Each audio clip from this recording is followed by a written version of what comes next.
Hello, fellow writers. I'm Lewis. That over there is Tolkien, and you have found the Scripturient Society.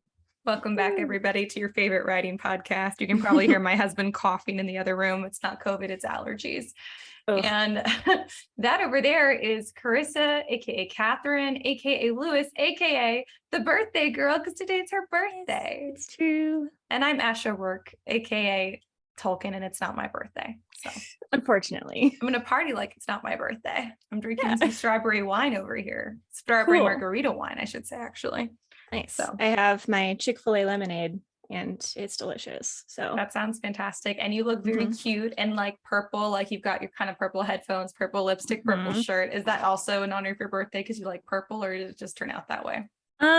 It wasn't on purpose. So the shirt is actually a pajama set. The shorts look exactly the same. And I had my hair up in a bun, so I kind of looked like a nurse. Like it looked like a scrub thing. But to say it looks a little bit like scrubs, yeah. Yeah.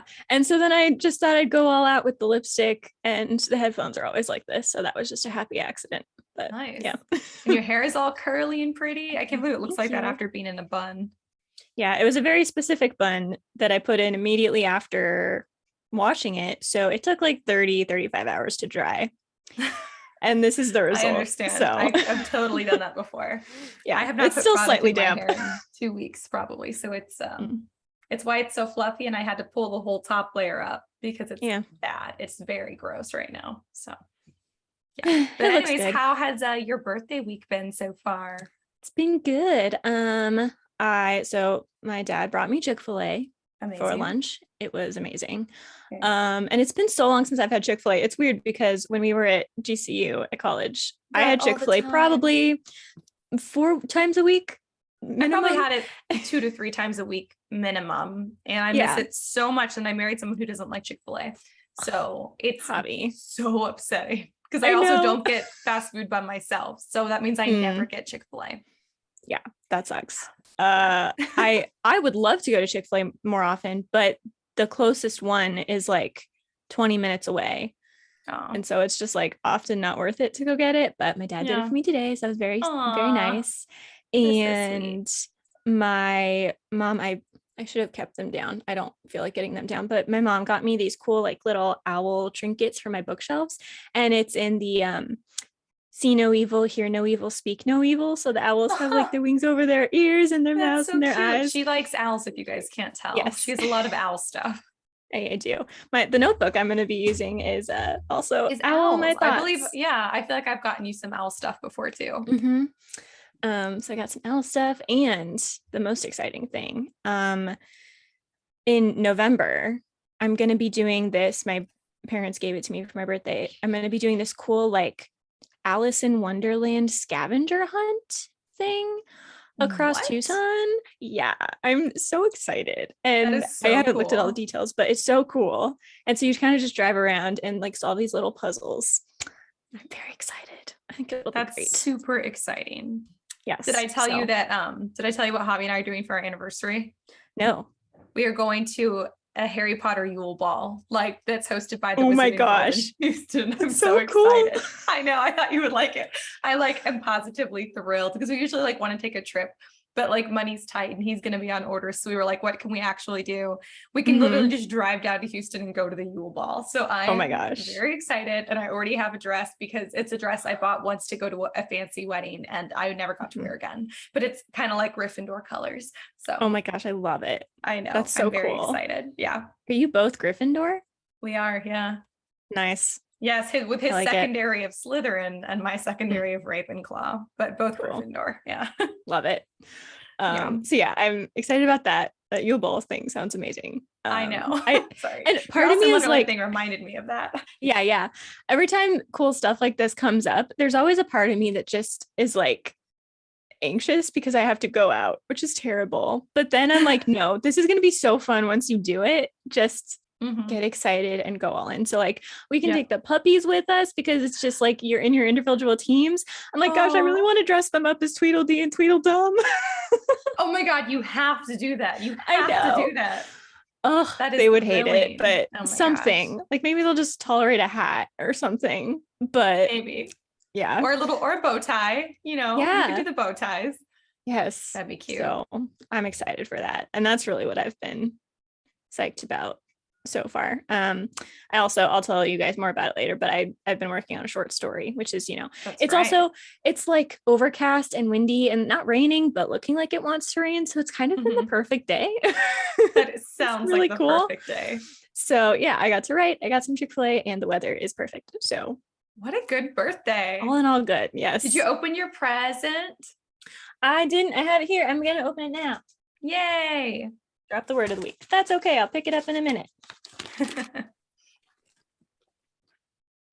like I can do some ASMR here. Yeah. No, that's not the thing. That's the receipt. There you go. Ooh, it's a little bag. It is a little bag. Yeah, the gift is the little bag. It's actually the bubble wrap that the bag comes in. I wouldn't say no to that.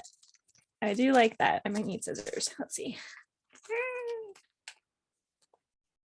Yeah, I need scissors. Scissors.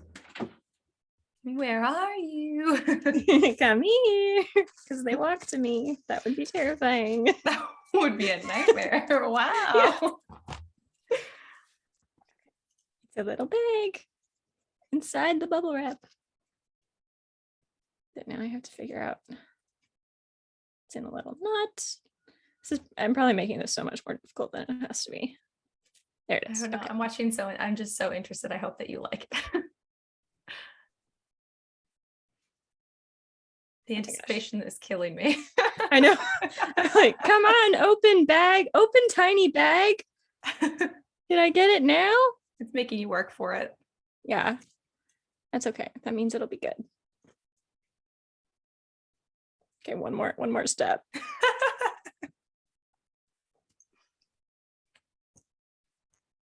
Okay. Ooh. Oh my gosh. They're little quill nib earrings. Yes, they are. I love them. I thought you would. They're a little bit, they're not goth, but they are almost like a little bit edgy because like the quill nibs are like kind of sharp, but they're also like super literary. I felt like this was very you. I love it. I did at first. I thought they were little daggers and I was like, cool. And then I was like, oh my gosh, they're quill pet, like tips. Is that what they're called? Quill tips? Oh my gosh. Yeah, I don't know, but yeah. Thank you. Like You're welcome. I love them. It was worth the bonus, packaging. You probably could use it as a weapon. I know. That's really what jewelry is for. To look good and in event it is necessary to attack.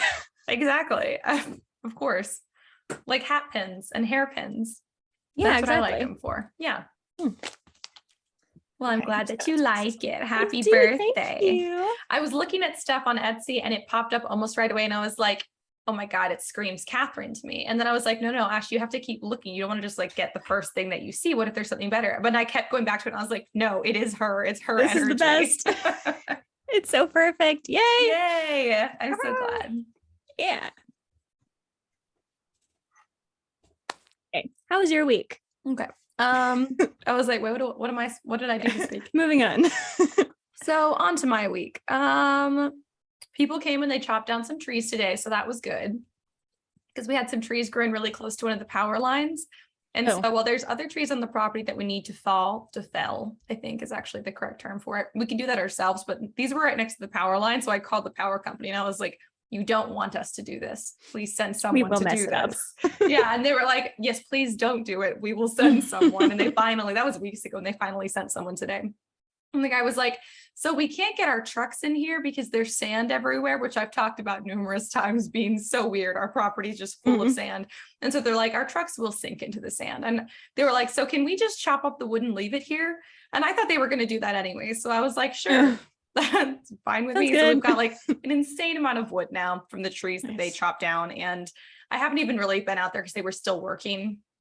So I haven't like seen the final effect of it, but I'm thinking it's going to look really messy now. And then when we organize it all, it'll look really nice because it'll be like a little more cleared out. And they said that part of one of the trees fell on part of the chicken run.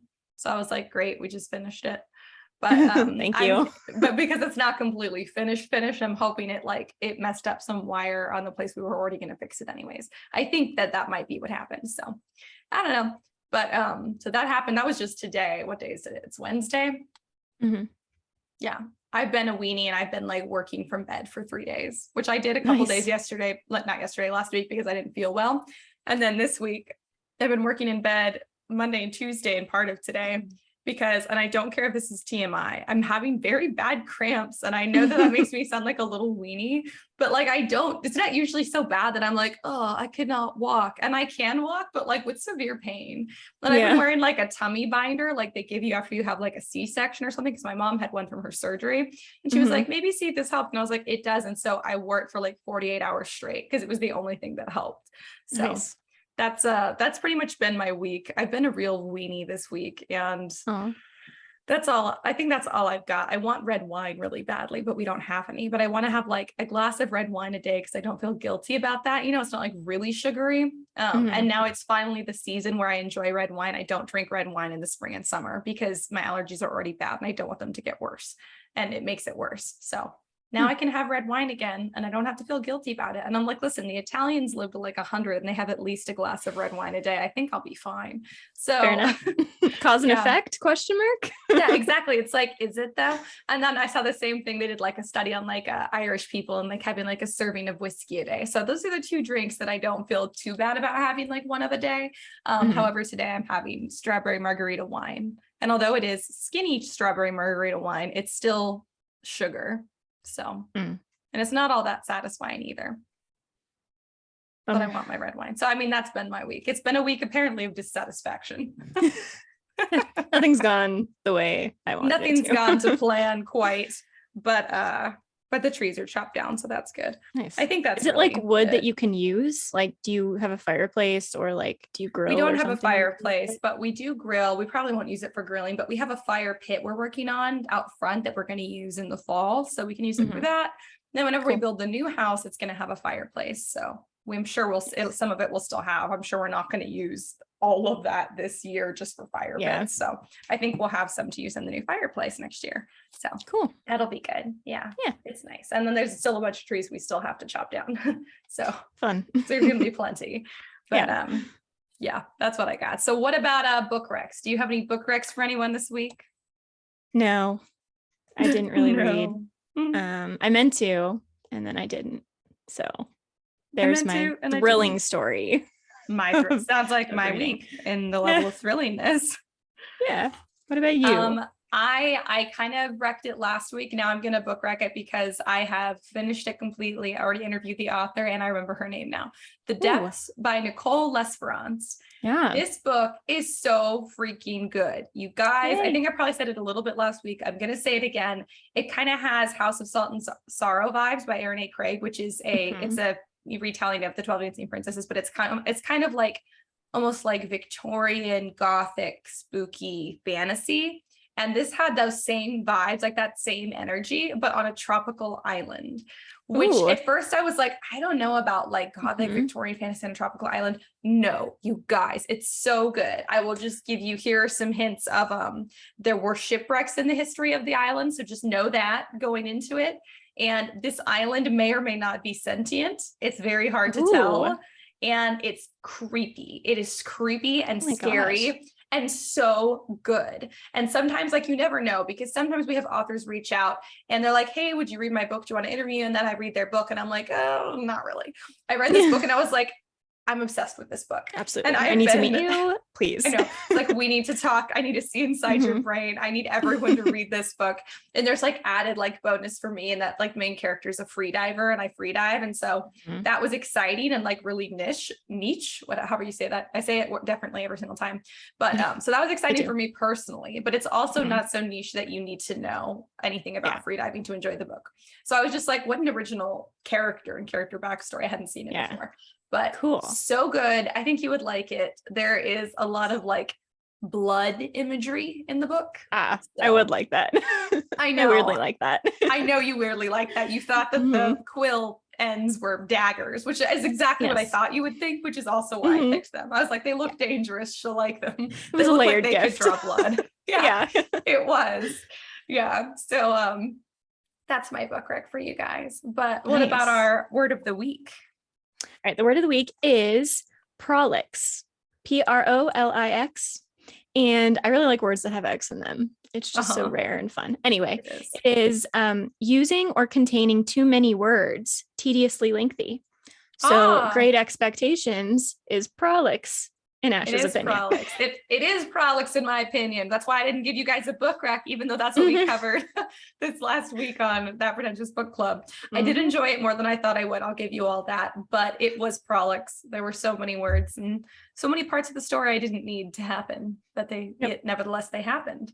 So I'm definitely be pulling out this word. This is a word for me. It's a good word. It's a good word for classics. It's not derogatory. It's just not positive. And also often accurate.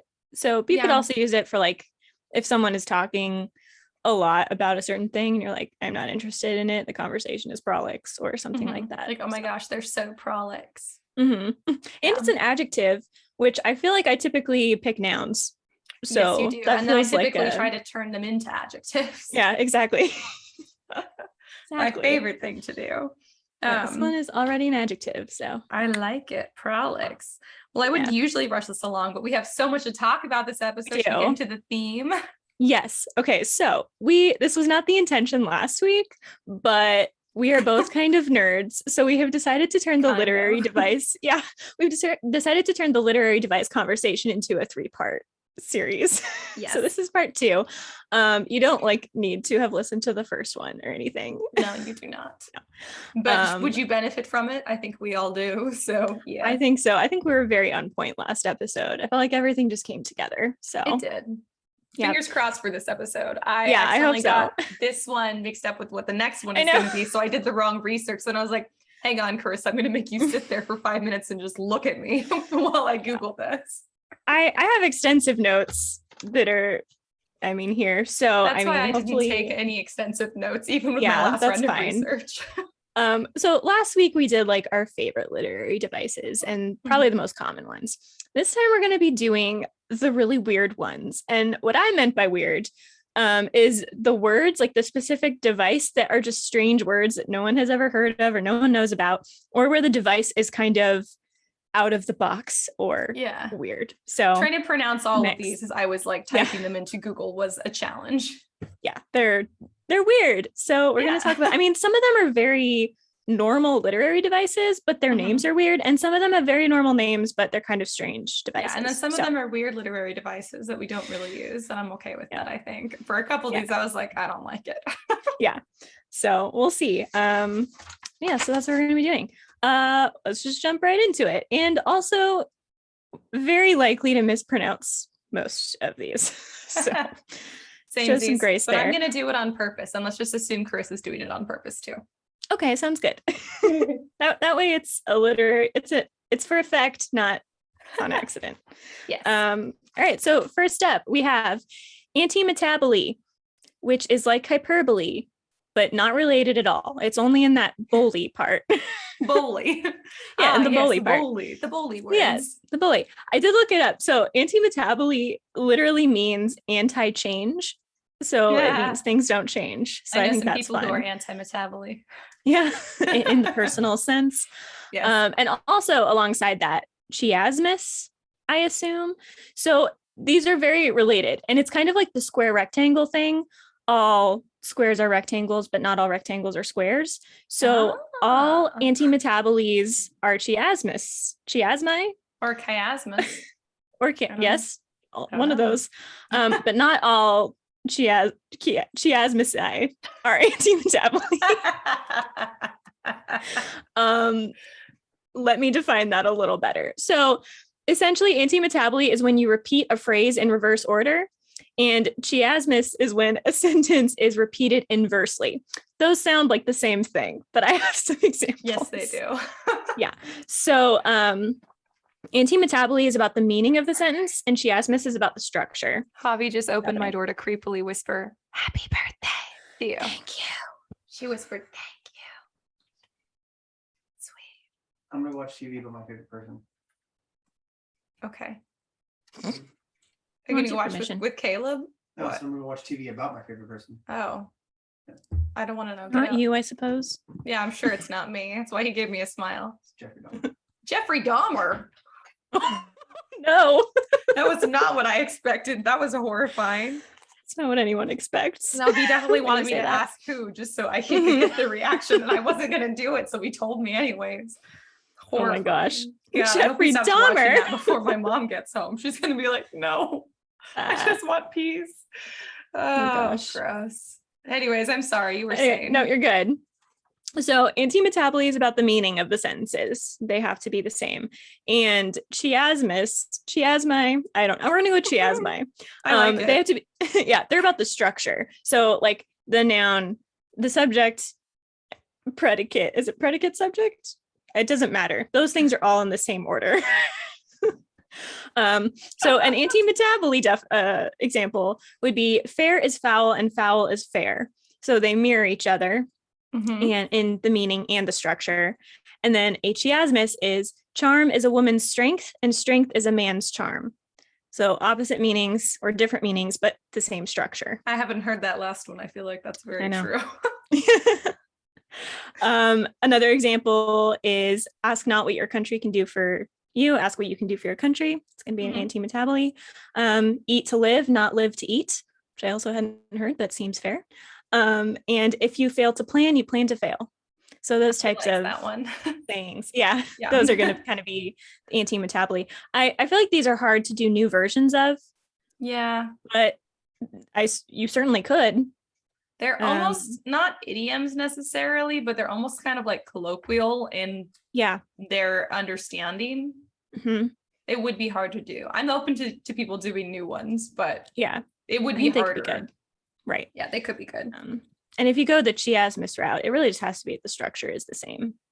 So it's the same noun, verb, structure. So if you have like a prepositional phrase in the first half, you have to have it in the second half and so on. Interesting. They just mirror each other. A lot of these, so parallelism is a thing. And I've known about this, but I did not realize a lot of these are going to be parallelisms. And that's what Epiphora is, which is like my favorite one. So a lot of the repetition parallel stuff I'm just really into for some reason. I noticed that. I was like, this is all kind of, this is kind of like this, but not like it. And I was like, ooh, I like it. There are like a million different versions of kind of the same idea, but they're different. So anyway, anti-metaboly is when the structure and the meaning mirror each other. Anti-metabolism, got it. Yes. Anti-metabolism. Anti-metabole. Anti-metabole, understood. Which makes it sound like a football event, like the Anti-Metabole, like the Fiesta Bowl. Yeah, can you get a 6-pack? Yeah, I was gonna go meet some friends out and watch the Anti-Metabole. Yeah. And chiasmus sounds like a monster. Yes, it does. Yeah. It does. A lot of these, you're saying this, a lot of these sound like dinosaur names. So they're just I think strange. A lot of these words are straight from the Greek or Latin. So they are sound like the old words, like the original words that we get are words that most of us know now from those words. Yeah. So that's anti-metaboly, which is now just really fun to say. All right, next we have the apositive. And this is when a noun or word is followed by another noun or phrase that renames or identifies it. This is the kind of thing you're probably doing by accident, and it's probably fine, but just know it's very common.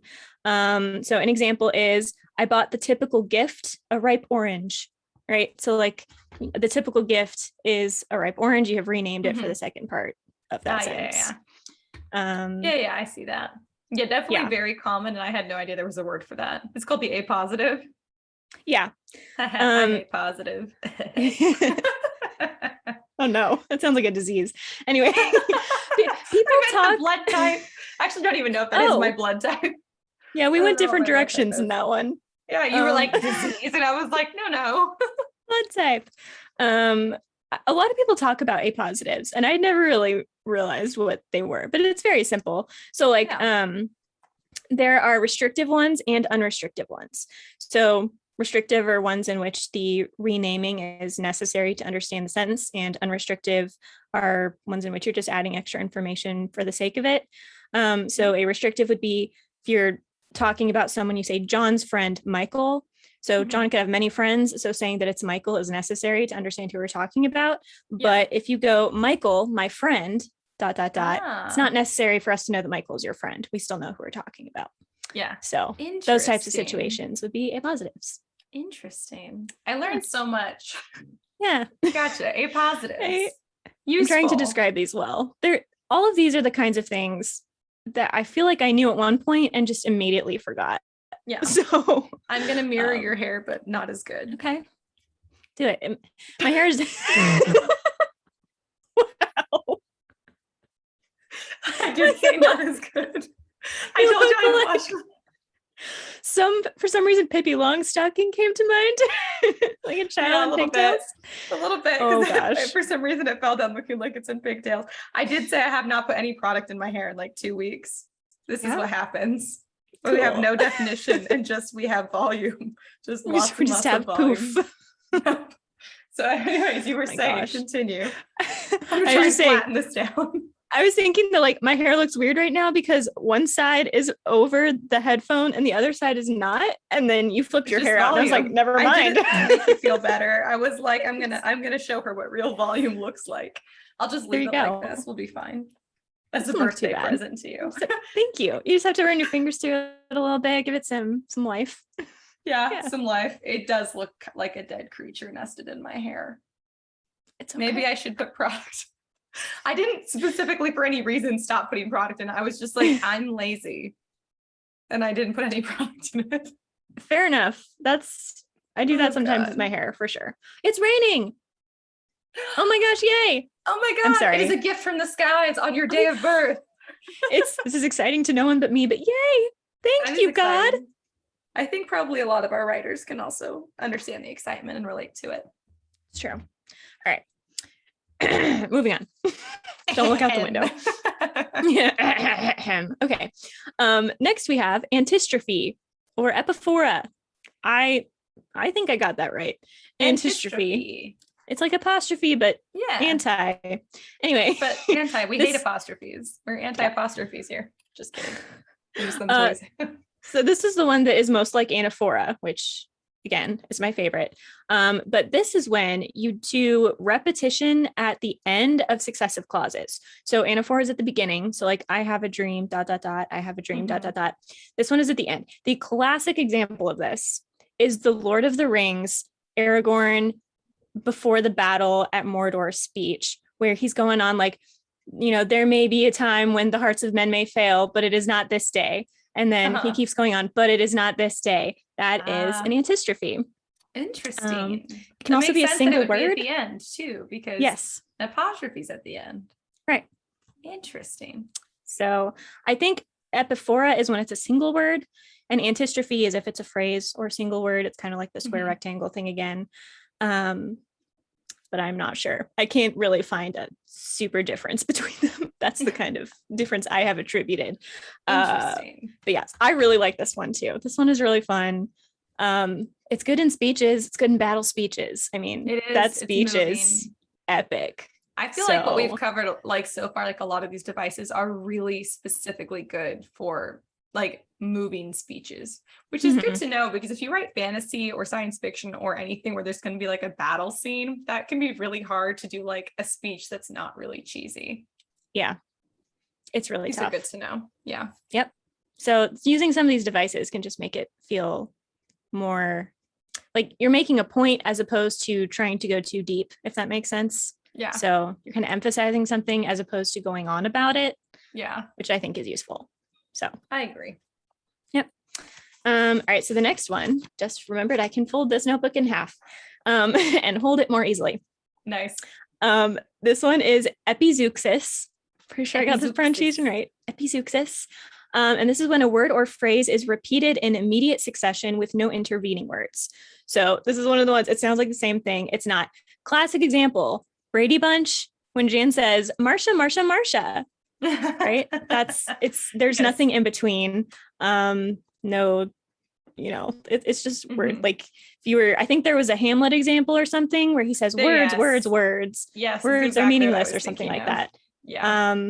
This is the kind of literary device you probably want to use very sparingly because it's going to get annoying if you use it too much. And it really is for really strong emphasis. And it also often sounds very whiny because Jan is whiny when she says that, and Hamlet is whiny like all the time. As a person all the time. Yeah, it's one of those things where you also have to like be cognizant of who is using it, like which character is using it. Because if you have a character who's kind of whiny, and either that's their personality or their humor, or they're just kind of obnoxious or just kind of in your face, then they might be more likely to use something like this than when an epizeuxus.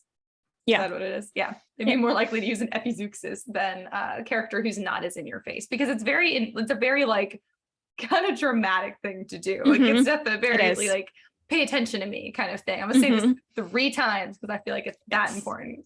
Exactly. I do think in your prose though, it could be a good way to give voice to a narrator as well, if that's something you want to do, especially a third person narrator, to just kind of make it feel a little closer if that's what you're going for. Because third person narrators can often be more proper than first person narrators because it's not the specific person like talking or anything. So if you want to make the third person feel a little closer, I think this could be a good way to do that. Yeah, I agree. So, totally agree. All right. Isocolon. What did you say it was before? What's the alternate pronunciation? It's a colon. Colon. This one kind of acts like punctuation, but it's not. So it's a sentence or two composed of thoughts in a similar structure or length, and they parallel. So often a semicolon is going to be really useful here. Is that why it's called isocolon? I don't know. Probably. It's a colon. It's a semicolon. But there are several kinds. So there's bicolon, tricolon, and tetracolon, which is really just if it's 2, 3, or 4. So there's an example of a bicolon from Till We Have Faces, which is like my favorite thing that C.S. Lewis wrote. And it's nothing that is beautiful hides its face, nothing that is honest hides its name. So the structure is mirrored like that. I like this, a colon. Yeah. The tricolon, a good example is of the people, by the people, for the people. So excellent. Like some government stuff. It's about government, there too. You guys, if you didn't know, we've talked about this before. I don't want to be just that disappointed in anyone. I'm just going to assume we all know that. Yes. But yeah, so the structure has to be the same with no intervening or additional clauses. Now, if you've been paying really good attention, you might be saying, how is this different than anti-metaboly? And the answer is that I don't think it has to be in the same sentence, right? So it's like back-to-back sentences as opposed to back-to-back clauses, right? If that makes sense. So because the ask not what your country can do for you thing came up for both of them. So I think it counts for both. Interesting. So yeah, just repeating that structure again, my favorite. Parallelism. Woo. Woo. This episode is really just about parallelisms. Yeah. I can't say the word parallel apparently anymore. Parallelogram. Parallels. Parallels. I've had a quarter of a glass of wine and it sounds like it's because of that, but it's not. It's because I'm clumsy even with my tongue. I cannot say difficult things. Fair enough. Really, who can? These are tough. Anyway. The next one is not a parallelism. So I think it's probably not a parallelism. I'm just gonna start doing these wrong all on purpose. Okay, I have what is it? Anti-Metaboly was anti-metabolism. It's a colon. What was this one just now? The isocolon one. There's epizeuxus. Epizeuxus. I don't have one. That one's already weird enough. It's true. Anything for it's weird. Antistrophe. I feel like that one's normal, but it's a colon. But the next one is litotes. Litotes. Litotes. I know. I thought of the dirty one for this, and I was like, "Don't do it, Ash." Yeah, I'm gonna do it. Litites. That was the first thing that came to mind. Yeah. Okay. You're like, please, God, moving on. Litotes. I feel like that's got to be wrong because it doesn't sound like a word. Litotes. Especially, litotes. It sounds like litotes. To be like, hey, do you want to go to the mall? Litotes, I do. Yeah. That is what it sounds like. It's not good. Yeah. Litotes? Anyway. It might be something like litotes or litotes, which still sounds stupid, but sounds more correct than litotes. I feel like that's because like the Greek words do that a lot. Like with the ESEs. Yeah, like melpomene, but it's melpomene, the ENE or the ELE or something like that. Yeah. So, I bet that's what it is. Latotes. Latotes. These sound stupid. It does. This is when you use negative wording to express a positive assertion. This is also the thing, particularly in conversation, that we do a lot. So something like, I don't hate it, or it wasn't cheap, right? You're saying kind of like the negative of the positive that you're talking about. I like it. So like, he's hardly ugly, or something like that. Like it means he's attractive. Yeah, it's pretty common. The only problem with this one is that it can undermine your point if you're not careful. But if you do it right, I think it can contribute to like the emotional state of your character, or again, your narrator. I think it can provide a red herring, because if you minimize the emphasis on something and then it comes back later, readers still know what was going on, but they didn't realize it was so important at the time. That's very true. So when you are trying to purposefully minimize something, either because that's your character's trait or because you're trying to kind of hide something from readers, I think this one can be a good one. I like it. I agree. That's a good one. It's very useful. I also use it in just normal language a lot. Any like peacemakers, mediators out there are like, oh yeah, yes, this tool. We love latotes. We love a latote. We love latotes. We love latotes.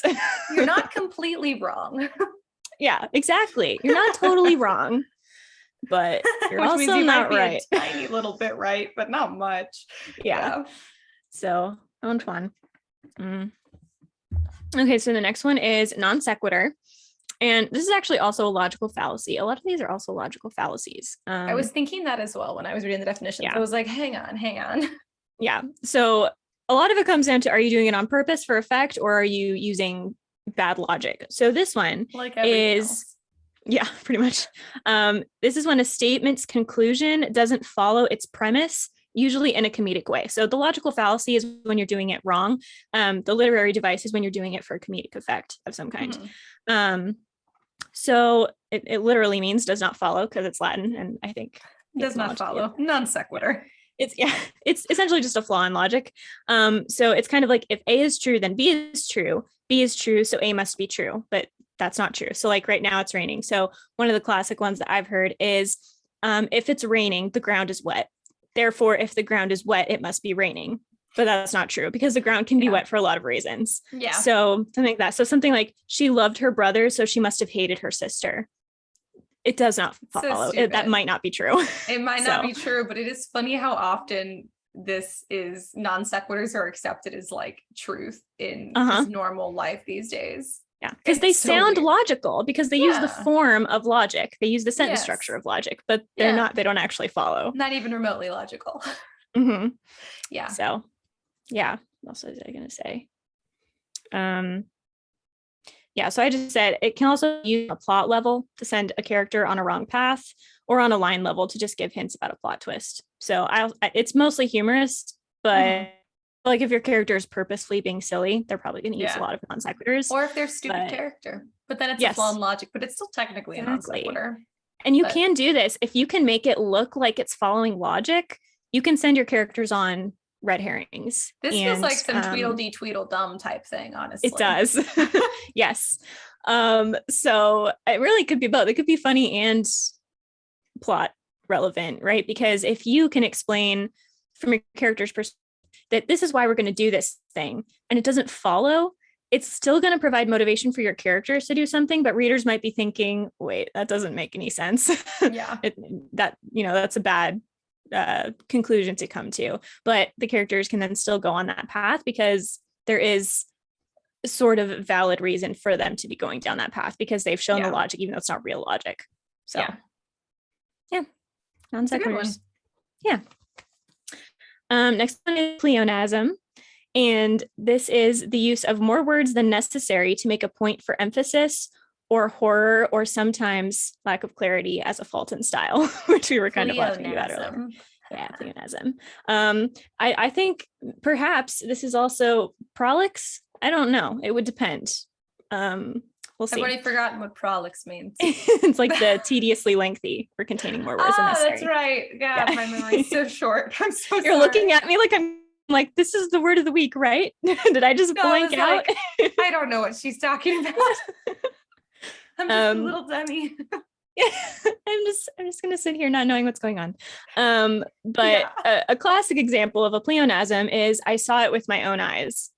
What else would you have seen it with, right? We know you saw it with your own eyes, but you're putting emphasis on it by saying it essentially twice. Yeah, like when you're talking with a little kid and you say, listen with your ears. Yeah, exactly. Another one, these are the ones that are accidental that you probably want to stay away from unless it is in dialogue and you are doing it on purpose. So something like, I got my PIN number. PIN stands for personal identification number. So you're just saying, I got my personal identification number. So you don't need the second number. Yeah. Exactly. Same when people say, I got an ARC copy. ARC stands for advanced reader copy. So you don't need the copy at the end. So a lot of times if there is, what is PIN called? It's not initials. What are those called? What? An acronym?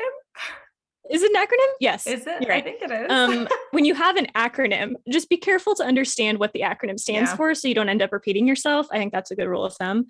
Oh, yeah. But it can also be on purpose because a lot of people say PIN number. So that could be something you do.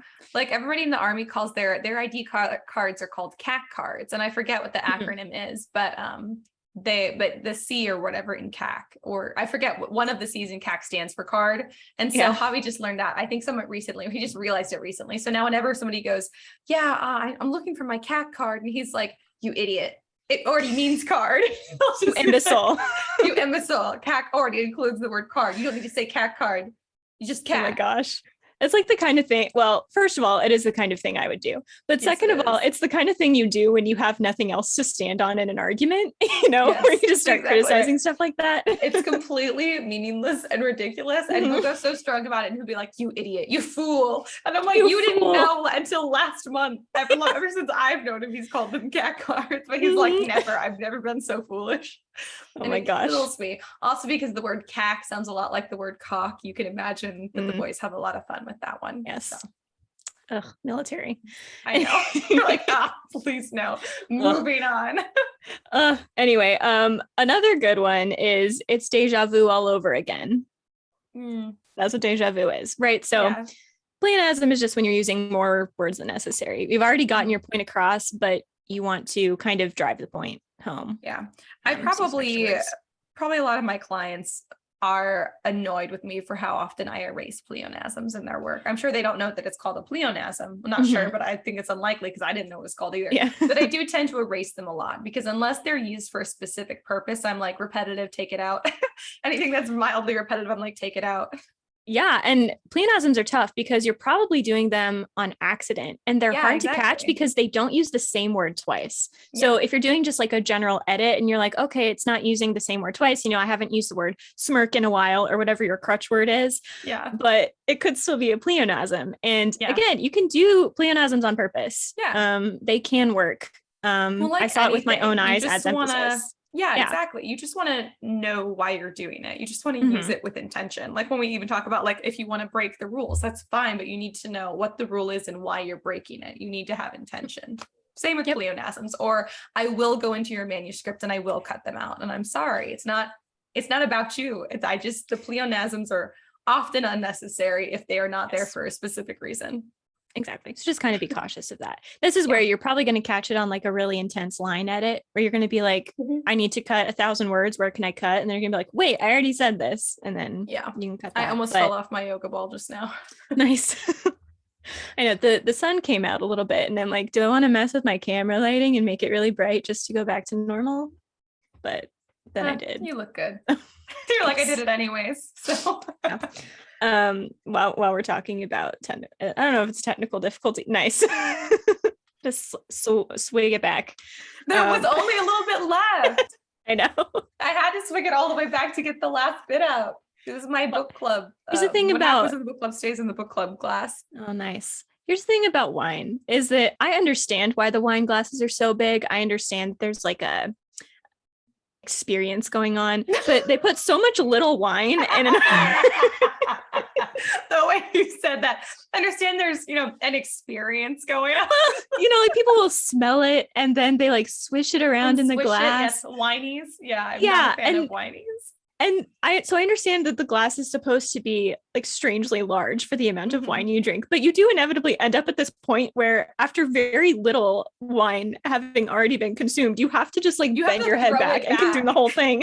Yeah, it's true. It's super funny. And this is not on topic and I don't care. I'm going to say it anyways. I have these really big, beautiful Waterford crystal wine goblets that we got from Javi's sister for our wedding. They're gorgeous. They're made in Ireland, but they're for red wine. Yeah. Like you wouldn't typically drink white wine out of a goblet, it doesn't make as much sense. So I use these ones, these like little like merchy type ones that I've gotten for different events and stuff. I haven't ever bought one of these. I have just gotten them, or this one I bought because it's like a joke one. But I haven't like bought them as like actual like glasses. And I'm like, yes, I want this in my cabinet. And so I typically use these for anything that's not like red wine.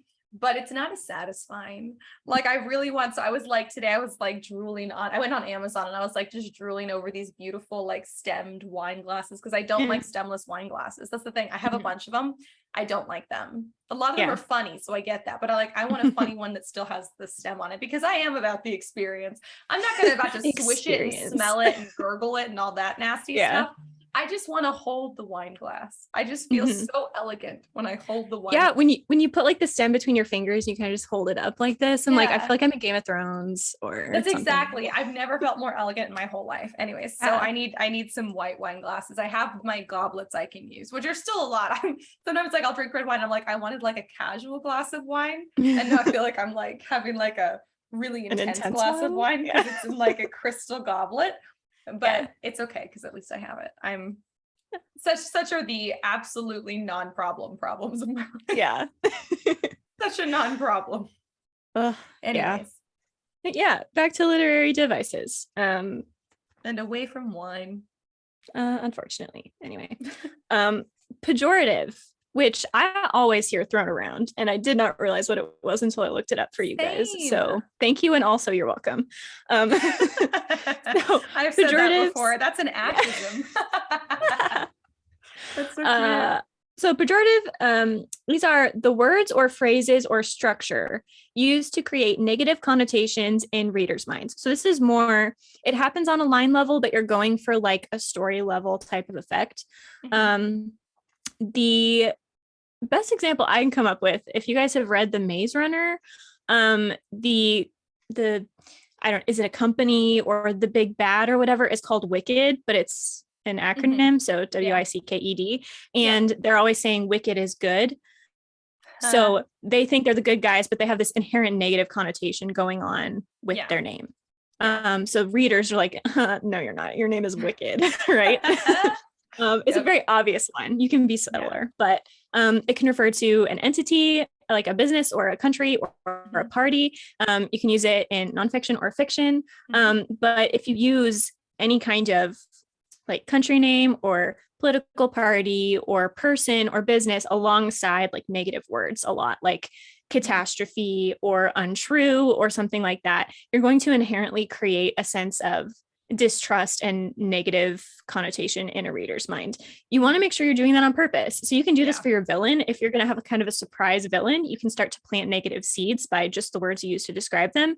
I would argue does this a lot.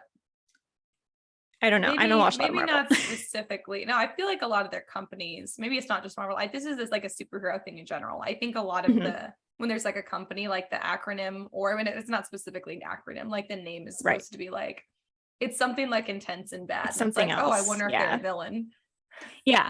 I think too, the idea that villains are dark haired is part of this, because dark will often create a negative connotation, right? If you have like shadow or some kind of, if your country is in a dark location, if it's always stormy, that can usually indicate like, hey, this is the bad guy, at least traditionally. We're kind of moving away from that. We're kind of subverting that now, but I think that's where it came from traditionally, and why a lot of bad guys have dark hair and dark eyes and all that kind of stuff. I agree. Although I was thinking of Lex Luthor with no hair, but that too, the only DC villain. And I don't trust people with no hair. There you go. I should correct that. I don't trust men with no hair. I'm fine with women who have no hair. I don't trust men with no hair. Interesting. All right. A good example of this. I'm here to throw things off the rails. I'm sorry. I know. No, it's fine. So a good use or a common use in, I would argue, a lot of 1900s writing. Was Hemingway 1900s? He was, right? He wasn't older than that. Yeah. No, I think so he Hemingway was did 20th this. Century. Yeah, other people did this with racism a lot of times. So if you're trying to get across the point that someone is a villain. I've said that before. I love it. Villain. It should be villain. Yeah. If someone is a villain, wow. I'm so happy. We're gonna roll with this. Yeah, if someone is a villain, and they're kind of like a subtle villain, right? Like maybe it's not a fantasy, it's like a real life contemporary situation. If you have them use racial slurs, they automatically become a bad guy in a lot of readers' minds. So you can do this with sexism, you can do this with basically anything. If your character is meant to be perceived badly, either because you are going to undermine that later or because you're trying to hint that they are the villain. Making them use some of this kind of stuff can be a good way to communicate that. Gotta be careful with it. Don't want to get excessive, but it can showcase, like, if they just treat people, a certain type of person, a negative way, then that's going to create negative connotation in the reader's minds for that person, not the person they're treating badly. Normally. I did that with one of my characters in the book I'm editing right now that I did my rewrite on. One of the characters, I just like changed one of his lines. So basically he says something about poor people, or he's basically like, poor people are immoral because they have no money. And like, it makes no sense at all. That's a non-sequitur. Yes. And so it makes absolutely zero sense at all. But it's also like so offensive. Like everything he has to say about the poor people is so offensive and mean and rude. And I'm like, it's almost like we're not supposed to like this guy. Yeah, it's almost like he's a bad guy. I will say, I've made this point a lot on Catherine's Corner, and I think I've made it here a couple times too, that you don't preach at your readers. So a great way to get around that is to use pejorative lines, right? Just put a negative thing in the same vicinity as the person that you want people to dislike.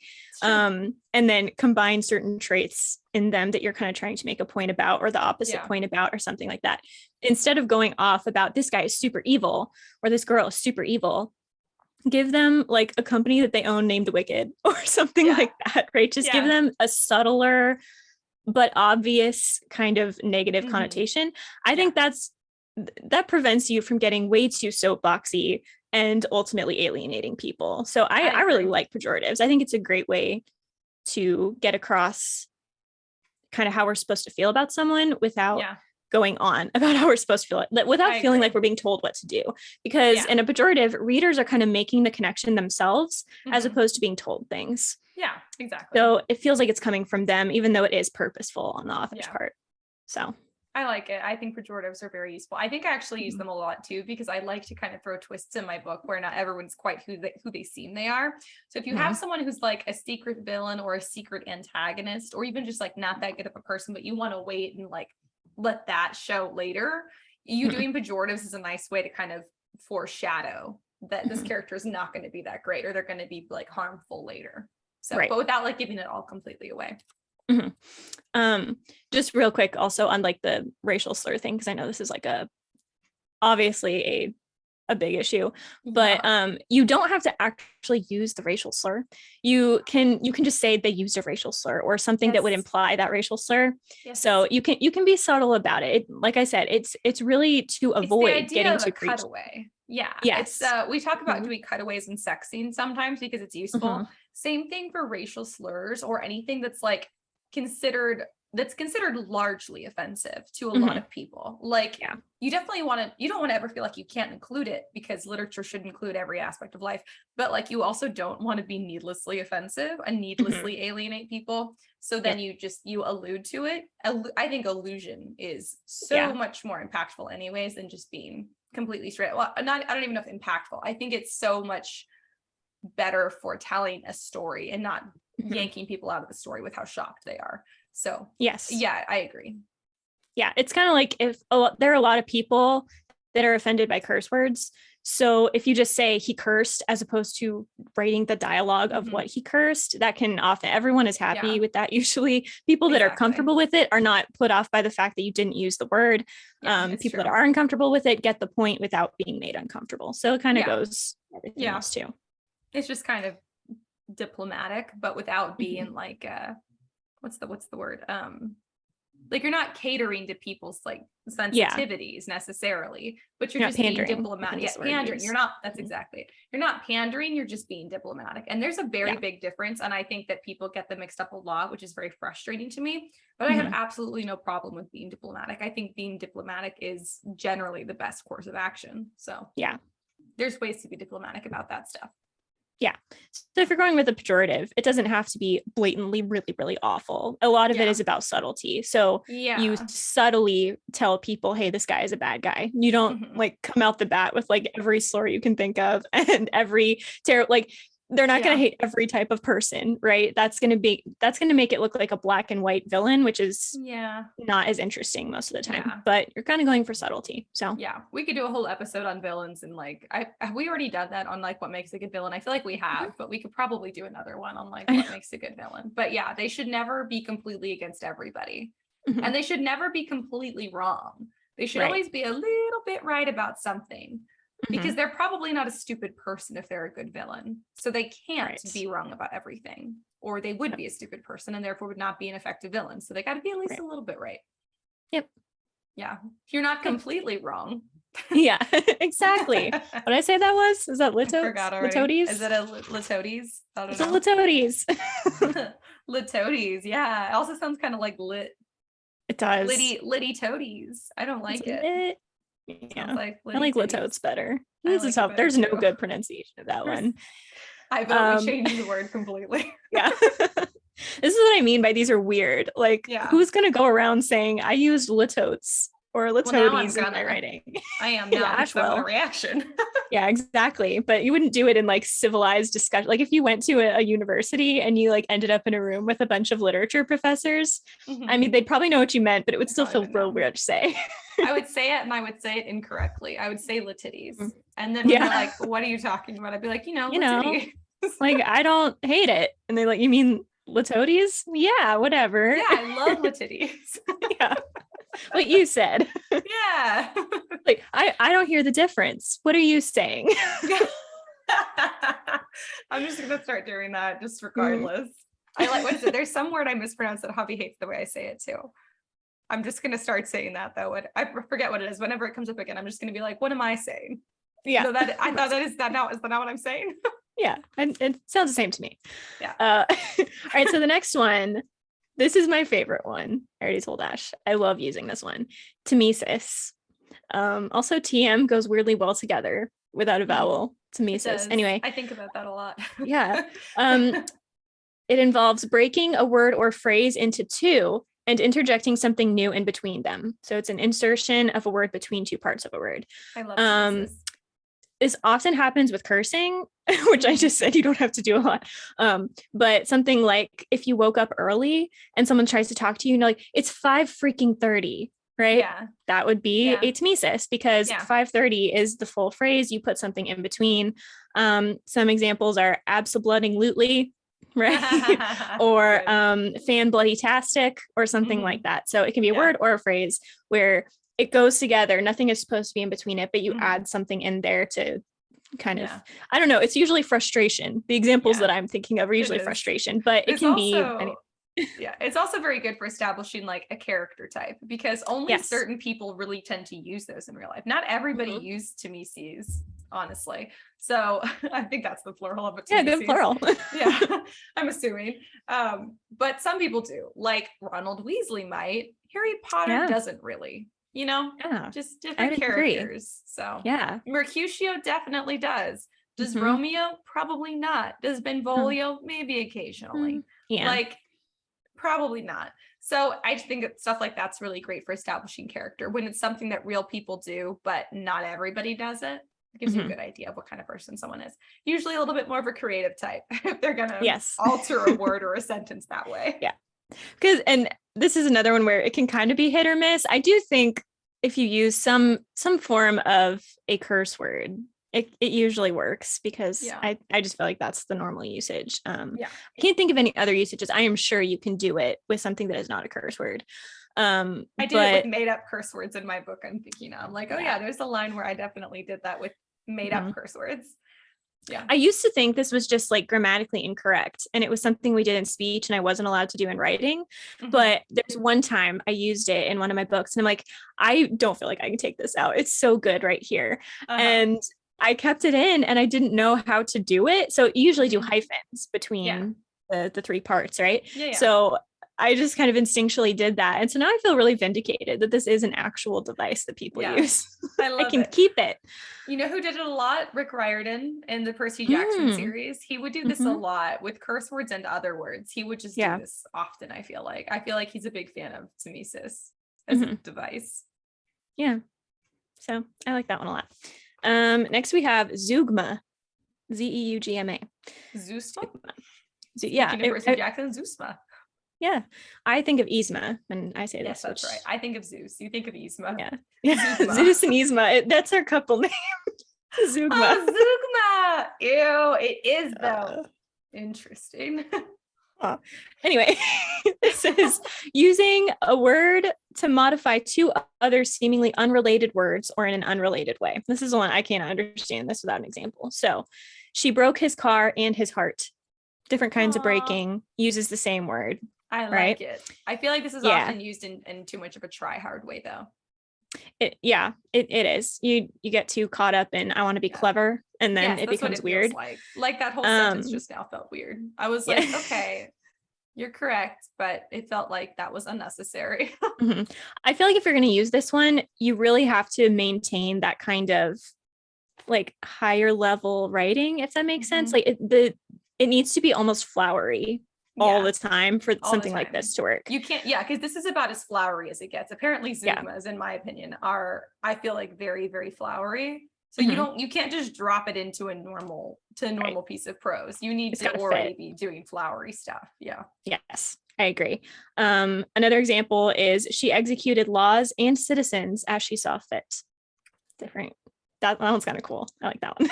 That one's terrifying. Yeah. That one's very unique though. So you just have to find that verb that has multiple uses essentially, and then just kind of phrase it in a way that you can get the double meaning. To like, like to different but related circumstances.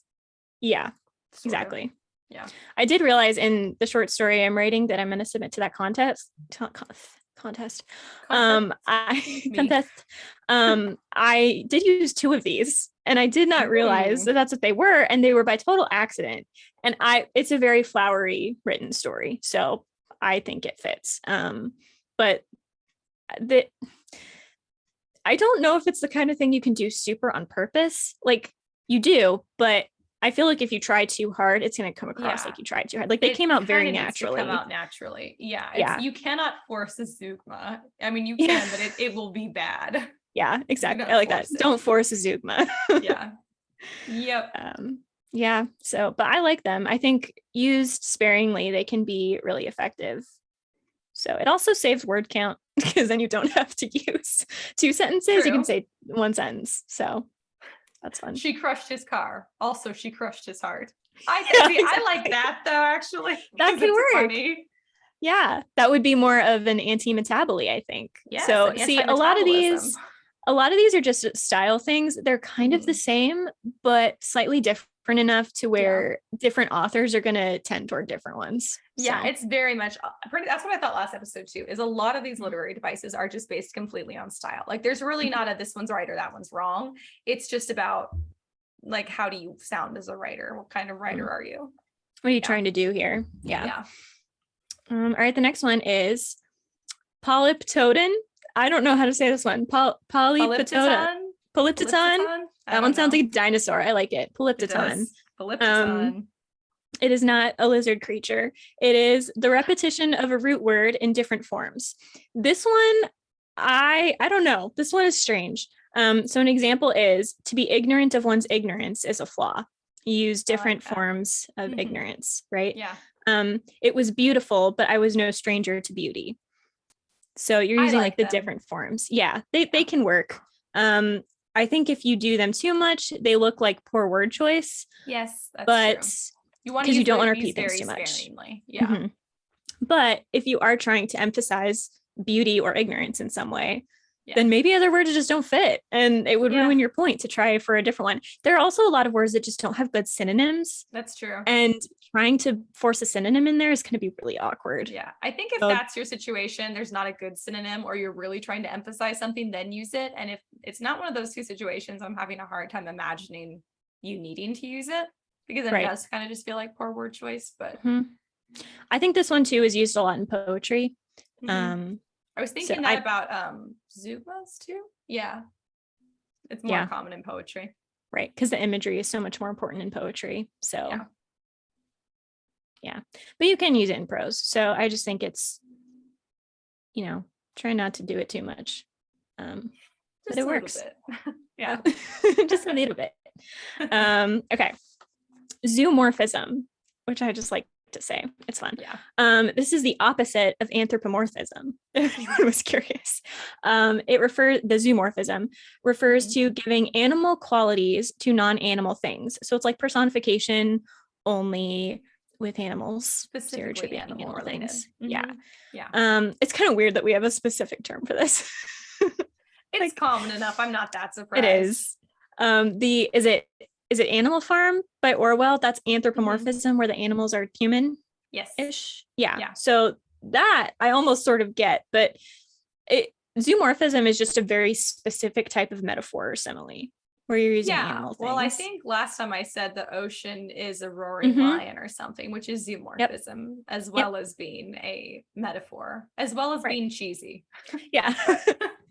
I guess that's why it's strange to have a name for this, because while animals are kind of universally accessible, particularly if you're writing within a certain region where like everyone knows the animals around, it often comes across very weird because it almost always comes across as negative because people don't like to be compared to animals. A lot of the examples I found were like her figure was bovine or his snout was XYZ. And I was thinking she had a laugh like a crow or she had a laugh like a seagull. And I'm like, neither of these are good. These are both bad. I mean, you do have some positive ones like buzzing like bees. Right? That's generally good. It's at least neutral. Neutral. So it's just kind of like an animal metaphor or something. I'm not a massive fan of zoomorphism, I'll be honest, but I also don't like talking animal movies. So none of them, not even as a kid. Sense. I watched them as a kid, but I didn't let me put it this way. Little Mermaid was my favorite movie for a very long time. And I just did not like that Flounder and Sebastian talked. I was like, you're not interesting. Supposed to. Yeah. I was like, animals don't speak like humans. It's not that they don't speak, it's that they don't speak like humans. And so I've always had a problem with it. I still don't love it. My mom and Javi, two very different people, are all about talking animal movies. So there's that movie coming out, Lyle Crocodile. It's based on an old kid's book. And Javi's like, oh my God, this is so exciting. And I was like, oh my God, a crocodile that sings in English. Wow. Ash, I'm just picturing like 6-year-old you lined up with your family to watch a movie and everyone's like, oh my gosh, this flounder is so cute. And you're just sitting there like, fish don't talk. This is unrealistic. Everyone's just like, Ash, shut up. It's a movie. Honestly, probably. Although apparently my family used to watch me watch The Little Mermaid because I was really expressive and I knew every line word for it. So I would mouth the lines along with the movie, like watching it. Gosh. But there's not a time I can remember it. My memory is bad. I will say that, but there's not a time I can remember ever thinking, like not at least being a little bit rankled by the fact that Flounder and Sebastian talk. I'm like, you are animals and you are not supposed to speak like that. So please be quiet. This is whenever weird. there's a movie or like someone's like in a movie, like someone's like tripping out or something, like having like a dream or like on drugs and like an animal starts talking to them, I'm like, abso-freaking-lutely not. That is not happening. Love it. To me, sis. I hate it. Mises in the face of zoomorphism hatred. That's right. That's you. Anyway, so that's a fun one, or not a fun one. And I can't think of an example where it's like really good, unless you're trying to be kind of derogatory. Yeah, It's difficult. It's another one that you use really sparingly and with a lot of intention. So I'm not saying people can't pull it off. I'm just saying it's not often. Well, it's not even that it's not often pulled off. It's not often pulled off in a positive way. It's usually a negative. Yeah. For some reason, I'm more okay with it when people use like birds in their metaphors. You know, like she laughed like a seagull. She sounded like a crow. I don't know why. I think just maybe because birds are everywhere and those sounds we all hear universally. It's hard to find other animals that is a completely universal, except for like dogs and cats, but they're not, we don't typically use those in zoomorphism as much. She walked like a cat. She had the walk of a cat. Kind of, more so. You can get away with it. I feel like in Rent, doesn't Mimi describe herself as like a feline? Maybe. Is that, I haven't seen Rent, but possibly. Oh, okay. I think that's a thing in one of the songs. Anyway. I believe it. Can I say the movie Cats as well as a problem? The musical Cats is a problem for me. Okay, like but the movie or the musical? Both. Okay. They're cats. Why are they talking? Shouldn't be singing. Why are they singing? I don't mind them dancing so much, but cats dance in real life, so I don't have a problem with that. But no problem with that at all. Cats dance, and I can't say that in front of my mother because she was a dancer her whole life, and so she loves Cats, the musical, because she saw it on Broadway first of all, which is cool, and also it's an amazing like dance musical. But I'm like, that's so sweet. Cats don't talk. I love that you love this. I hate that it exists. Yeah, pretty much. Anyways, let's on to the next device. Yeah, anagrams. Which we were saying we kind of forget what they are sometimes, but it's pretty common. Yes, they are. This is when letters in a phrase are rearranged to make new ones. I think the classic example of this is in Harry Potter and the Chamber of Secrets when I am Lord Voldemort turns into Tom Marvolo Riddle. Yes. I also have heard that in French, in order to make this work, they had to make his middle name Elvis. So that's fun.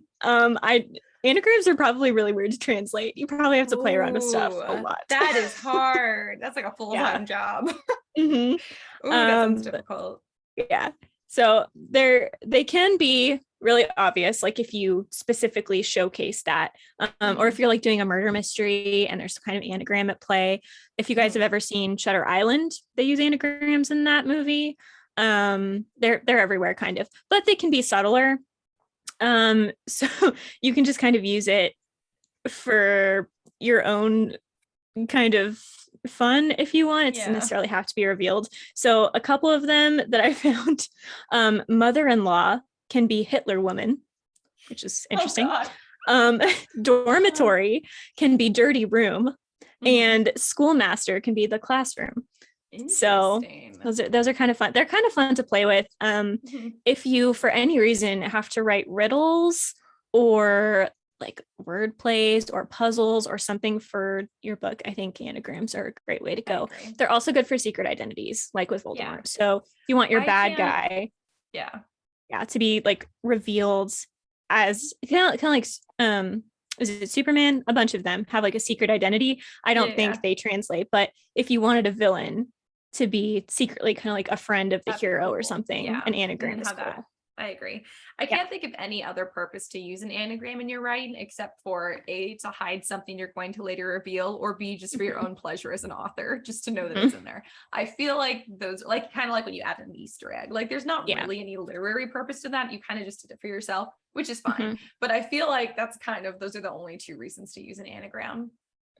I won't die on that hill, but I'm close to saying I'll die on that hill. But if you guys have any other ideas for how to use an anagram in a literary way in your book, reach out, because I can't think of any other purpose for it.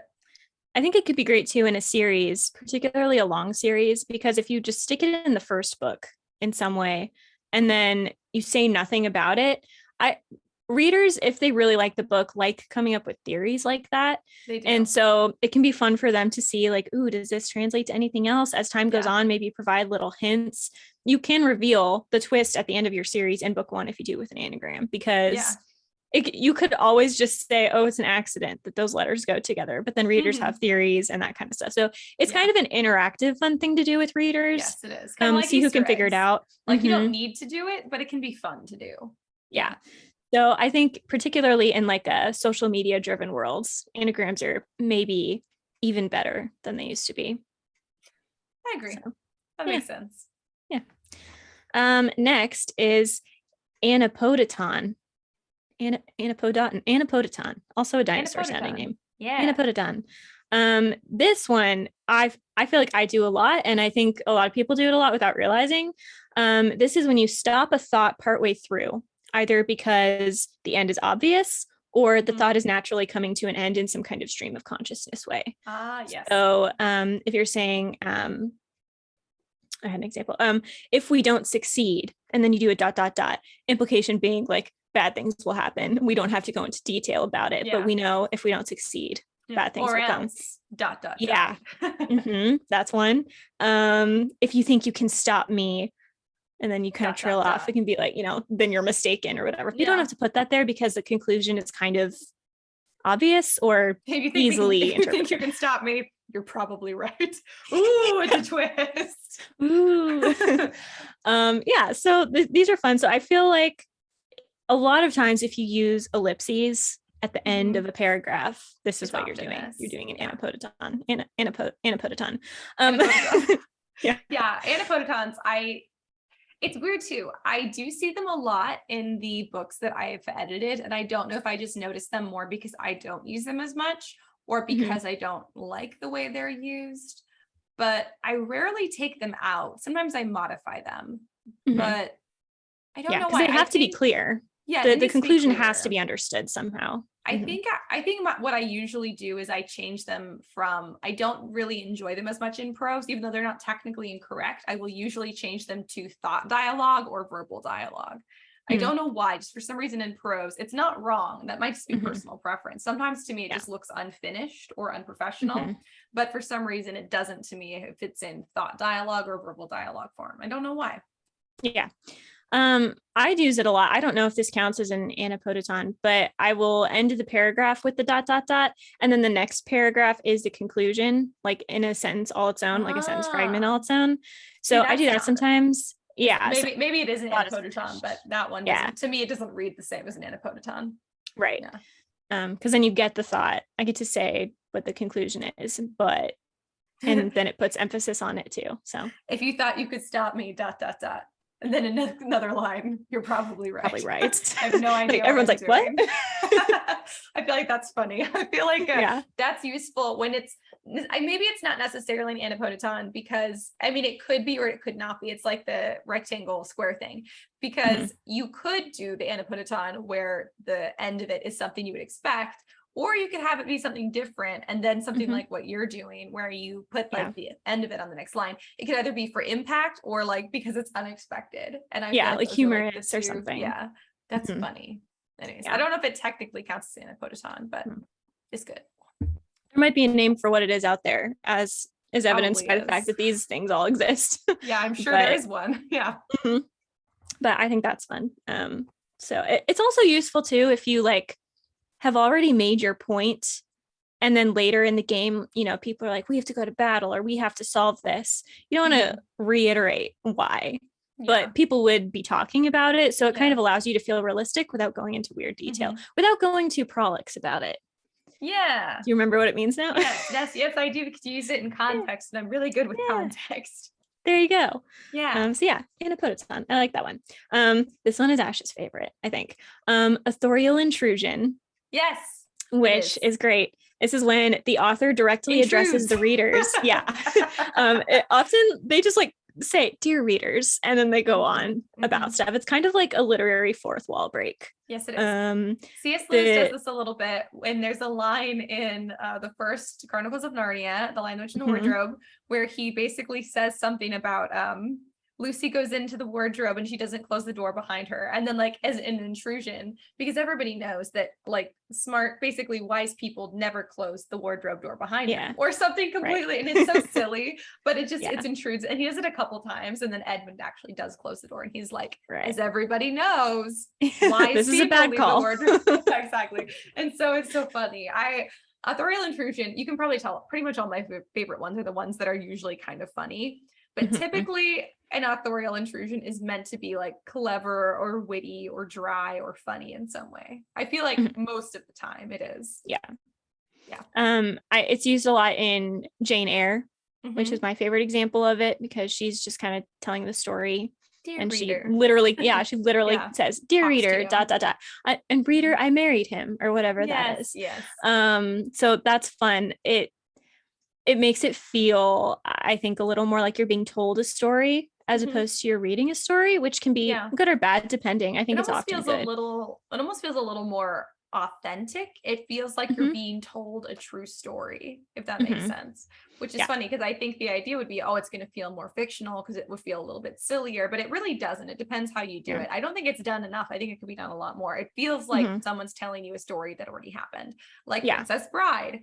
Not the book. I'm sure there is a book. I don't know if it started as a book or not. Do you know? It did. Yeah. It did. I've never read it, but I haven't read it. So I don't know if the book has authorial intrusion, but I would assume it probably does, or it could, because the movie is full of the idea of this story being told with authorial intrusion.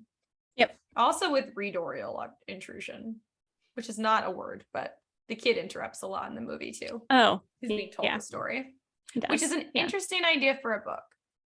I feel like you could do something with that. But yes, big fan of authorial intrusion. I love it. Yeah, it is kind of similar to like the frame story aspect, where someone is telling you the story. Frame stories are just an extra layer of distance between the author and the reader, but it's kind of the same thing. But I don't want that extra level of distance. I want authorial intrusion. I want to know that the author might just pop in and give their opinion about what's going on. It is really fun. It's series of unfortunate events. Yes. Lemony Snicket does this, and it is fantastic. I will say you have to keep up that style, because really the best thing about the series of unfortunate events is Lemony Snicket. He is just so interesting. He interjects stuff and you're like, what is going on with this guy? And he's so interesting. So you want to keep up the style. Jane Eyre doesn't do it constantly, but it is kind of regular. It's brought up regularly, if not every page. So you want to keep it consistent. And I think it really helps with suspension of disbelief if you're going to be doing things that are kind of crazy, because if you feel like someone is telling you this, I think that's almost easier to digest. I'd be like, you might not believe me, but then this happens. And it's like, oh yeah, like if someone was telling me this, it just, it feels more real, even if it's like a more unreal scenario. But I agree, you have to keep it up really consistently. I wish Jane Eyre had more of that, honestly. Like I like that she had it. And for the time, I think it was pretty groundbreaking that it was written that way. Yeah. But I think it could have used even more of it. And I think that's exactly right why Series of Unfortunate Events was so popular. Because of that reason, even when they did it in the series, like the narrator was doing that, because it's iconic, but it needs to be frequent, like not just here and there. Like it needs to be the way the story is told. Like if you are actually telling a story to your friend, how often do you interject? Because it's a lot. Okay. Like unless someone's talking. With Ash, it's even more. With me, it's a lot. I love to interrupt. I'm basically only here to interrupt. That's just why I like authorial intrusion. It gives me an excuse. Yeah. And I think too, just it is different than first person. Can you do it with first? You probably could. There's probably a way to pull that off. But because I was thinking Percy Jackson, where he's like, look, I didn't want to be a half-blood, but that's not really authorial intrusion. It's like first person. Yeah. So authorial intrusion is when you have the narrator of the book, like either in third person or first, and then the author breaks that fourth wall and comes in some way. Yeah. I think it works much better in third person. I guess technically you as the author could interject in a first person book. I don't know why you'd want to. I feel like that would break the suspension of disbelief, because the idea is to believe that you are experiencing the story from first person perspective. So there's absolutely no purpose for it. I would say only use it in third person. You technically all our examples have been third person. Yeah. So. I think third person is it's a million times more suited to it. But Yep, I agree. But I like it. I do wish it was done more often, because it's such a unique way of telling the story. And you can tell you shouldn't do this, but you can tell a boring story and have authorial intrusion, and it's really interesting. Exactly. Which is also why it works better in third person. Yeah. Not that third person is necessarily more boring, but because you don't have like the second by second reactions of your main character, right? Like you do in first person. Third person can feel a little bit slower in comparison, but authorial intrusion, it brings it right up to speed. It makes it really exciting. It can make a book that would be like, if you have a coming of age type story, then Authorial Intrusion is great. I will give this to Charles Dickens and Great Expectations. It's a bit of a coming of age story, and every now and then Dickens uses authorial interjections or whatever, or intrusions, and it's good. Those are the moments that I enjoy. Those are the moments I was like, oh, this is funny. I'll keep reading, just hoping for another one of these. Right. I'm just living for one more. Exactly. So even if you're like, if your book is like mainly character driven and not as plot driven or something, and you're like, ooh, I hope everyone will like it. I hope it's not, I hope it's not like boring to some of my audience. Then that might be a book where you have like a particular use for authorial intrusion. Yeah. Yeah. Agree. I like it a lot. So if you guys are even remotely interested in doing that, please do, because I would love to read more books like that. Yeah. Yeah. We need more authorial intrusion. Yes, it's good. Now we're on to the last one. Yay. Almost done. This one is Dichotomy. And this is when you highlight opposing ideas. This is also done more on like a story level than a line by line level. So things like it's used to create conflicts and character choices. So like good versus evil, old versus young, family versus friends, city life versus country life. If you have any kind of theme or conflict in the story that's about two opposing things that maybe the character has to choose between or whatever, that's going to be a dichotomy. It's also a logical fallacy called the false dichotomy, which is when the solution can be neither or both. Yeah. And so you're creating this dichotomy as though these are the only two options, but really there are third, fourth, fifth options, or maybe they're both correct, maybe they're both wrong. You don't have to pick just one, which I think is often the thing going on with good versus evil now, that we have this morally gray area people want to learn about. Yeah. So it's good versus evil is almost like this false dichotomy now. So that's true. Yeah. Yeah. Another classic example is the angel devil on your shoulder in movies and TV shows. They create the dichotomy of like the angel's like, you have to do this, and the devil's like, you have to do this, but there are usually other options. Yeah, so, exactly. Yeah. Yeah, very true. But yeah, so it can be a good thing. There's certainly nothing wrong with doing like a old versus young kind of theme in your book, and to say that these are fundamentally different and you care about different things at different ages or whatnot. But it can also be something you want to avoid. You want to avoid the false dichotomy where you present two options as though that's all there is. Yeah, so. This happens a lot, especially when you tend to get on your soapbox about stuff. Not you specifically, people in general. Yeah. I was like, I'm not calling you out. This is not at all about the broad you. The broad you as a writer, we as writers, I should say, tend to get this way and tend to start using dichotomy when we get on our soapbox. And that might just be because for us, we see one primary adversary to our perspective, or one primary viewpoint that's an adversary to our perspective. So we tend to present it in our stories as if it's just like black versus white, one versus the other. And there's often a lot of other elements to it. So I think that this is where I wish that we still took like classes on fallacy, like, because people used to actually take classes on these things, which I think is smart. And we don't, so we don't tend to recognize them. So it's something where you just want to be like really clear, especially like with your own understanding. It can even help you understand things better and be like, is this really black and white? Is this really like me versus them, or like one option versus another option? Or are there more options here? Because if you write a dichotomy into your story, people who don't fall into either side of the dichotomy are going to go, what about me? Wait a minute. And it's going to feel kind of shallow, or it's going to feel kind of preachy. And those are like kind of the two risks if you don't know what you're doing. But like anything else, if you're doing it on purpose and you have a reason for it, it's probably fine. But like if you're going to expose the fact that it's a false dichotomy, then that's different. Like I think the book I'm working on now, actually, this whole country kind of functions in this big false dichotomy. And so it's at odds with the rest of the world. It's like, hey, you guys, this is we not think how you're wrong. everything is. Yeah, we think you're both incorrect, and there's a lot more going on here. And so if you're doing it on purpose, it's fine. But like it is something when you get preachy, you have to be careful of, because I think we all inherently lean this way. Yeah. Right. Yeah. The key is to not make it sound like really that any issue is good versus evil, right? Like old versus young. It's not like one is wrong and one is right. It's not like city life or country life is wrong they just or both right. Exist. And I'll go a little bit deeper. TM, it's my idea, you guys. And not that you can't use the basic concept in your book, but one of the big like overarching conflicts in this book I'm writing is that it's magic versus science. both are useful ideas. Neither one is inherently good or inherently evil, but both sides in this story in this country kind of view one as evil and the other is good, you know, like, or vice versa. So they're existing in this completely false dichotomy, and the rest of the world's like, what's this country doing? They're crazy. Oh my gosh, what's going on over there? You're like, has anyone told them? Someone should tell them. But yeah, so that's kind of that. I'm very proud of myself because I didn't realize till just now that I did that. But yeah, I have to be really careful though to make sure that my main character does not fall into a dichotomic belief system, if that's a word, because I want her to branch out from that. But because I have my own ideas, I'm inherently leaning that way. And so, but I need my character to not, because the whole point is that I'm trying to expose the danger of false dichotomy. That's a big theme, is I'm trying to expose the problem with it.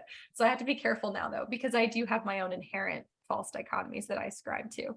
So but yeah, so I think dichotomies are great. I really do like so I actually did take a class sort of on logical fallacies once in high school, and I loved it. I was a nerd back then too. And so a lot of these like non-sequitur and false dichotomies, I just think they're so interesting. And they're the kinds of thing that you need to be on the lookout for, that you're not falling into them, but you can use them on purpose because they are such common logical fallacies. You can sort of trick your readers without it feeling like a trick. Because if you use a non sequitur, if you use a dichotomy, if you use, I don't know, something else like that, it's going to seem really logical to them because that's how a lot of the world thinks about stuff.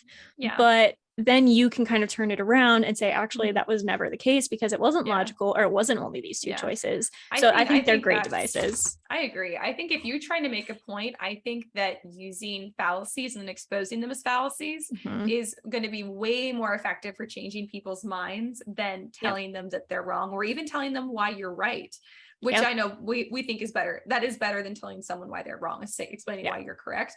However, what's even better to step beyond that is laying out a fallacy, but an generally accepted one, and then exposing it as fallacy. And my mom's also a huge nerd, so she's also like really into logical fallacies and like is reading books on them and stuff. So you said that and I was like, oh my god, my mom too. But it is because so many fallacies are just completely accepted as normal and even good. That's, I think, the most effective way to change somebody's mind, if that's your goal. It's just because I think most of us these days can't even recognize like your typical logical fallacy, which is horrifying. And I would say part of the reason we are all where we are in many ways because we don't recognize them.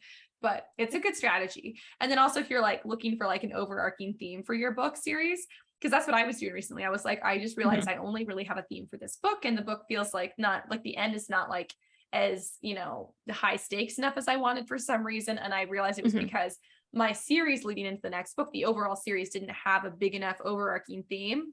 And so that's why I decided, I think what I'm going to address with my overarching theme is this false dichotomy. But first I have to like really lay the groundwork that everybody recognize. It's for a dichotomy everybody can recognize. And I'm going to try and use the whole series to expose it as a fallacy. But that's only if I do it right. But so if you're looking for like an overarching theme, or if someone's been like, it feels like your book is lacking theme, maybe picking a fallacy that you don't particularly like, or a fallacy that really gets under your skin, that might be a great way to do it, because it's really easy to weave in really naturally and to communicate with people really naturally. Because it also, if you're going to do it right, the way that you present it, you don't present it as fallacy, you present it as generally accepted knowledge. So you're kind of like respecting the wisdom of your readers, though even the ones who believe in it, you're kind of respecting their basic intelligence and saying, I completely see why you think that. I can see why everybody thinks that, but there's actually another side to this. And if we thought of it this way. And so I also think that it's one of the most respectful ways that you can state an opposing opinion. So if you guys are looking for theme, looking to fallacies is not a bad way to find one. Yeah. And with the dichotomy thing too, if you set that groundwork, there is often truth at the root of certain logical fallacies. So like the idea of good versus evil is because there are good things and evil things, and different people are going to have different opinions about that spectrum and what qualifies.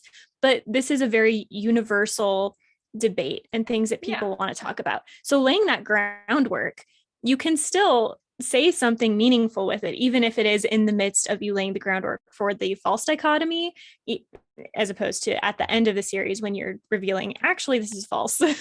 So you can still give a good and true theme in that first book. You don't have to lie to people, No, but exactly. you focus somewhere different, or you build on it later and expose maybe a certain part of it as wrong while still keeping some of it. I think specifically with dichotomy, if you're going to play with dichotomy in your book, I think the idea is to explain what's true about both sides and what's valuable about both sides. So then you don't ever have to lie to anyone about anything. But then when it kind of comes together and you see it all of these elements combined, you go, oh, maybe that looks like something different. Maybe this is something different than what I thought it was. But not because you tricked anyone, just because you laid out piece by piece what is true and valuable about one side of the issue, then you lay out what's true and valuable about the other side of the issue. But then when you look at all of that information, you go, wait a minute, this isn't a dichotomy at all, but people want you to think that it is. And so, I mean, I think that that's a big part of logical fallacies in general, like to how to dissect them, is it's really dissecting them. It's really going down to like the bare bones of what is this issue. And then you find out it doesn't even need to be a fallacy. Like it's not even what it is, you know, what people say. Because if it was what people said it was, it would be a fallacy. But it's actually this other thing, which is true and often very different and often has very different implications and is often not as awful also. Yeah, it's kind of like the non sequitur thing with, you know, if A is true, then B is true. So if B is true, A is true. Just because the ground is wet doesn't mean it's raining. But it is true that when it rains, the ground will get wet. So there is a piece of that is true. It's just a conclusion that is off. And it's not even always off. Sometimes the ground is wet because it is raining. It's just not always that way. Exactly. So but if you lay it out piece by piece, then you just naturally see that, which I think is great for using, you know, dichotomy or any other fallacy that you're gonna use in your writing. So I mean, we only talked about, I think 2, but there are a bunch of them out there that are super fun. If you guys are inclined to enjoy logical fallacies, you can look them up. You probably should. I probably should. We should all probably know a lot more about them, because it's also it's really easy to get tricked when you don't understand. It is. And not because you're a stupid person, because you're an intelligent person, because logical fallacies are based on a type of logic. And so logically, they trick you. That makes sense. And so I do think logical fallacies trick smart people, but they're still being tricked. And so it's, we should all probably know a lot more about those than we do. Yeah, for sure. Anyway, these are great. I still think Mimesis is my favorite, which is that's a weird one to be my favorite, because it's a weird one. It's kind of about cursing, which I don't like. But you were like, I don't like cursing in books. But also if it's a Mimesis, I love it. So you're like, it just depends on how. Exceptions. I think it depends on the curse word, which I almost said earlier, and then I was like, I'm not going to give a disclaimer because we already have. But it largely depends on the curse words, you guys. Some words like damn, hell, we all use them. It's different. Some words I'm not going to say in this podcast are generally assumed to be more offensive or a lot more sensitive, and or it can only be used in a rated R movie a couple times or not at all. If it's one of those words, maybe leave it out. If you can use it in a PG-13 movie, you can probably use it. I feel like that's not a bad general rule, but that's reasonable, particularly for YA. I think in middle grade, you shouldn't be using it as much. Low level, like replacement curse words, like I use freaking a lot in like normal speech if I need to. That kind of stuff is fine in middle grade. I agree. But middle grade can get a little is more. like rated G, and then YA is like PG-13, and then adults can be rated R, but then you just know that like not even all adults really watch rated R movies, so you just want to like keep that in mind and maybe avoid some of the worst words if you don't want to like alienate part of your audience. So you do a whole different episode on cursing. We probably will one day. I'm sure we will. But literary devices, yay. Yay! That's a good episode. Tune in next week for part 3. We're not done yet, but there will be a part 3. There'll be a part 3 for the ones that we have issue with, the debatable ones. That are like debatable, that are like kind of grammatically incorrect. So like, should you use them? And should you not really use them? Yeah. I'm sure we're going to get back to, if you use it with intention, it's probably fine. But these are the ones where it's a little bit shakier ground, probably. Yep. You do have to really have a good reason. So that'll be next week. But let's see, before we get to that, you want to give us a writing update? I know you're talking about all your short story news. Yes, I've been working on the short story. I really love it. I think it's great. It's so weird, and I considered changing the ending. I told you it went really dark at the end, but I feel like it's necessary. So I'm not changing it. But I also feel like I now have to check the rules of the contest. to make sure I'm not breaking a rule. I don't think I am. Because it's essentially like a death thing. And I think death is allowed in short story contests, but I just want to make sure that I'm not going weirdly far. Yeah. So we'll see. But I really like it, and I'll probably send it to you tonight because I'm going through one more edit and stuff. So hopefully it'll be good enough for you to read. Exciting. I'm excited. And I feel like I made really good time with this. Like I almost looked at the date. It's my birthday. I should know what date it is. It's the 21st. So it's due the 30th. I feel like I made really good time getting this done in essentially a month. So yeah, I'm excited about it. That is good time. That's exciting. This is the one that you're going to submit. So, and when do you submit it? I probably will wait until the 30th when it is due, because I like waiting as long as possible in case I have other edits. Change something. Yeah. I get that. But if it turns out not that you need to do this, but if you came back and you were like, this is so great, no changes, which is unlikely, but then I might submit it early. But yeah, we'll see. I like it. Yeah. That's good. Yeah. What about you? Let's see. I have done some editing, and that's pretty much it. Last week we were prepping for Javi's birthday party, and his birthday is actually this Friday. So, so we did his party last week because his friends were like all going on orders before him. And so we were like, we want to actually get to celebrate with them. And so it was actually really good. And I had a lot of anxiety because social stuff and party full of people is not typically my scene. And I was like, oh my God, I'm gonna be so anxious. And I was like, everyone's going to be drinking. And I was so afraid someone was going to like throw up everywhere. I was going to have to like try and wrestle someone's keys out of their hands. No, everyone was on such good behavior. I was so relieved. Good. Everybody had a designated driver. Good. Nobody got so drunk that they threw up.